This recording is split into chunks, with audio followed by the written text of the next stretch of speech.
Many factors contributed to the closure of Caroni 1975 Limited, according to historian Brinsley Samaru. The Point Lisas industrial development near Brecon Castle was luring many of Caroni's technicians away due to better wages at the time. Labor costs to produce sugar was much lower in many other countries, and the equipment in Trinidad had become outdated to other sugar developers. By the beginning of the 21st century, it was quite clear that sugar was dead in Trinidad. So that what happened in 2003 was, merely the closure of an industry that was found to be quite unworkable. He says the effects of the closure, however, was socially devastating to the sugar communities on the island. As people became unemployed, so there was the rise of domestic violence, for example, the rise of alcoholism, the breakdown of the family system.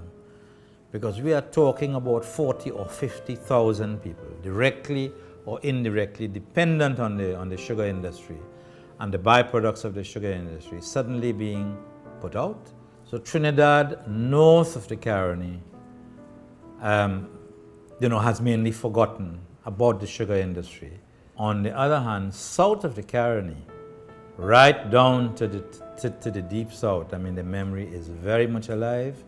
Meanwhile, head of the union representing the sugar workers at the time, Ramsingh, says he still believes a reconstruction or reconfiguration of the industry could have taken place. The political decision of the government of the day, they were hell-bent on bulldozing this decision, and that is why when people ask me to comment on former Prime Minister Patrick Manning, all I could say that I would give him my respect, but I will also remember him as the Prime Minister who led his cabinet in making the decision or arriving at the decision to close Caroni 1975 Limited and destabilize the lives of approximately 12,000 individuals directly and over 75,000 persons indirectly.